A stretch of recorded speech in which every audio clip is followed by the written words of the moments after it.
श्रीदुर्गायै नमः। नमश्चण्डिकायै एकादशोऽध्यायः।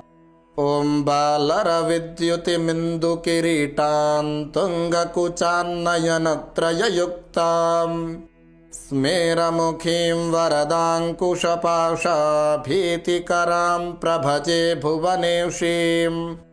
ॐ ऋषिरुवाच देव्याहते तत्र महासुरेन्द्रे सेन्द्रास्सुरावह्नि पुरोगमास्ताम् कात्यायनीं तुष्टुभुरिष्टलाभाद्विकाशिवक्त्राब्जविकाशिताशाः। देवि प्रपन्नार्तिहरे प्रसीद प्रसीद मातर्जगतोऽखिलस्य। प्रसीद विश्वेश्वरि पाहि विश्वं त्वमेश्वरी देवि चराचरस्य।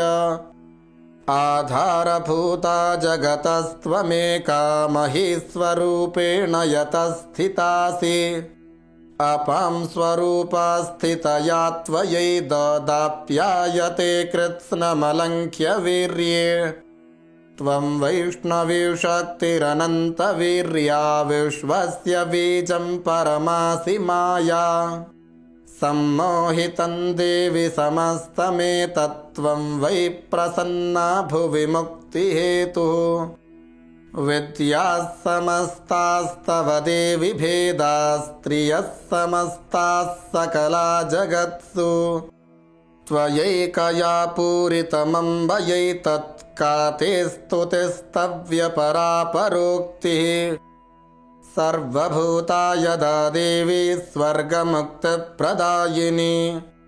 त्वं स्तुता स्तुतयेका वा भवन्तु परमोक्तयः। सर्वस्य बुद्धिरूपेण जनस्य हृदि संस्थिते।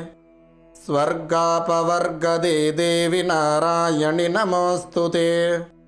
कलाकाष्ठादिरूपेण परिणामप्रदायिनि। विश्वस्योपरतौ शक्ते नारायणि नमोऽस्तुते। सर्वमङ्गलमाङ्गल्ये शिवे सर्वार्थसाधिके। शरण्ये त्र्यम्बके गौरि नारायणि नमोऽस्तुते। सृष्टिस्थितिविनाशानां शक्तिभूते सनातने। गुणाश्रये गुणमये नारायणि नमोऽस्तुते। शरणागतदीनार्तपरित्राणपरायणे। सर्वस्यार्तिहरे देवि नारायणि नमोऽस्तुते। हंसयुक्तविमानस्थे ब्रह्माणि रूपधारिणि। कौशाम्भाक्षरिके देवि नारायणि नमोऽस्तुते। त्रिशूलचन्द्राहिधरे महावृषभवाहिनि। माहेश्वरी स्वरूपेण नारायणि नमोऽस्तुते। मयूरकुक्कुटवृते महाशक्तिधरे नखे। कौमारी रूपसंस्थाने नारायणि नमोऽस्तुते। शङ्खचक्रगदाशार्ङ्गगृहीतपरमायुधे। प्रसीद वैष्णवी रूपे नारायणि नमोऽस्तुते। गृहीतोग्रमः चक्रे दंष्ट्रोद्धृतवसुन्धरे। वराहरूपिणि शिवे नारायणि नमोऽस्तुते। नृसिंहरूपेणोग्रेण हन्तुं दैत्यान् कृतोद्यमे। त्रैलोक्यत्राणसहिते नारायणि नमोऽस्तुते। किरीटिनि महावज्रे सहस्रनयनोज्ज्वले। वृत्रप्राणहरे चैन्द्रि नारायणि नमोऽस्तुते। शिवदूते स्वरूपेण हतदैत्यमहाबले। घोररूपे महारावे नारायणि नमोऽस्तुते। दंष्ट्राकरालवदने शिरोमाला विभूषणे। चामुण्डे मुण्डमथने नारायणि नमोऽस्तुते। लक्ष्मीलज्जे महाविद्ये श्रद्धे पुष्टिस्वधे ध्रुवे। महारात्रि महाविद्ये नारायणि नमोऽस्तुते। मेधे सरस्वति वरे भूतिवाभ्रवितामसि। नियते त्वं प्रसीदेषे नारायणि नमोऽस्तुते। सर्वस्वरूपे सर्वेशे सर्वशक्तिसमन्विते भयेभ्यस्त्राहि नो देवि दुर्गे देवि नमोऽस्तुते। एतत्ते वदनं सौम्यं लोचनत्रयभूषितं पातु नः सर्वभीतिभ्यः कात्यायनि नमोऽस्तुते। ज्वालाकरालमत्युग्रमशेषासुरसूदनं त्रिशूलं पातु नो भीतेर्भद्रकाली नमोऽस्तुते।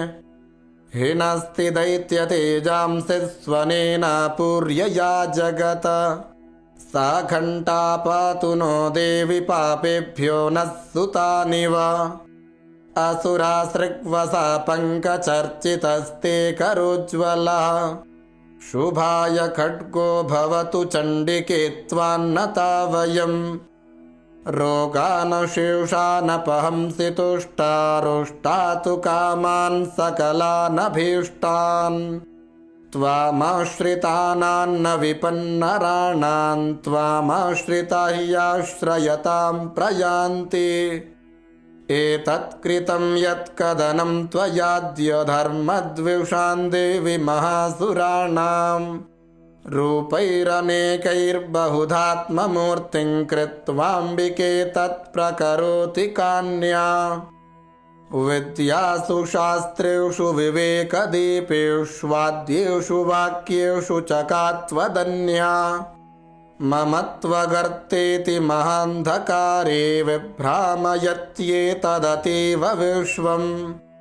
रक्षांसि यत्रोग्रविषाश्च नागा यत्रारयोधस्युबलानि यत्र दावानलो यत्र तथाब्धि मध्ये तत्र स्थिता त्वं परिपासि विश्वम्।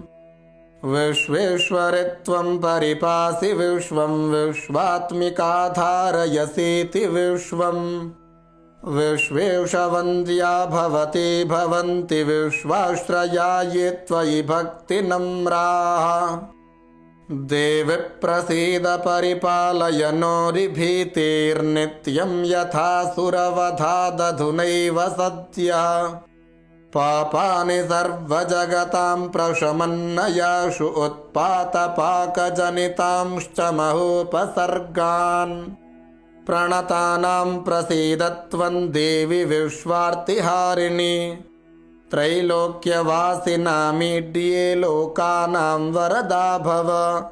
देव्युवाच वरदाहं सुरगणा वरं यन्मनसेच्छथ तं वृणुध्वं प्रयच्छामि जगतामुपकारकम्।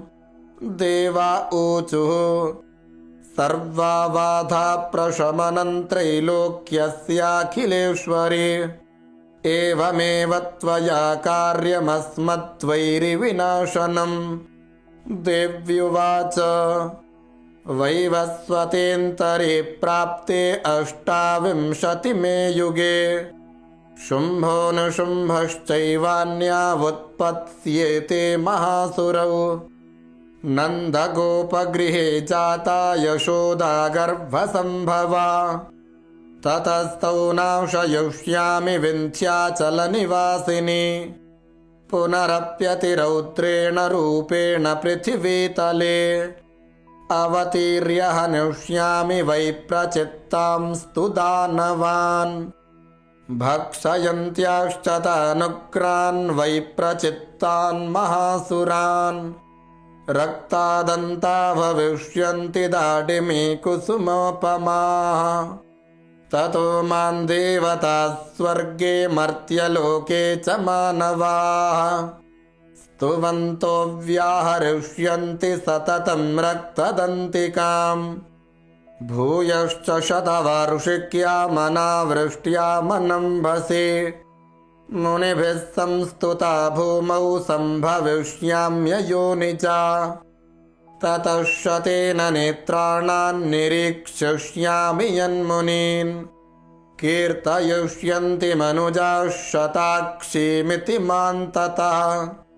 ततोऽहमखिलं लोकमात्मदेहसमुद्भवैः भरिष्यामि सुराः शाकैरावृष्टेः प्राणधारकैः शाकम्भरीति विख्यातिं तदा यास्याम्यहं भुवि तत्रैव च वधिष्यामि दुर्गमाख्यं महासुरम् दुर्गादेवीति विख्यातं तन्मे नाम भविष्यति पुनश्चाहं यदा भीमं रूपं कृत्वा हिमाचले रक्षांसि भक्षयिष्यामि मुनीनां त्राणकारणात् तदा मां मुनयः सर्वे स्तोष्यन्त्यानम्रमूर्तयः भीमादेवीति विख्यातं तन्मे नाम भविष्यति यदा ऋणाख्यस्त्रैलोक्ये महाबाधां करिष्यति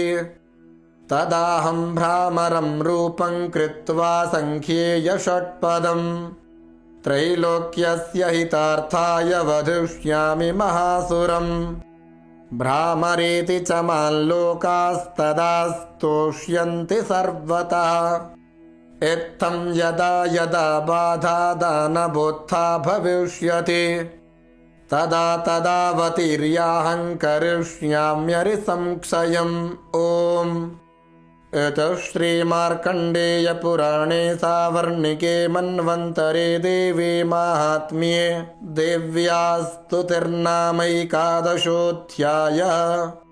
ॐ श्रीजगदम्बार्पणमस्तु।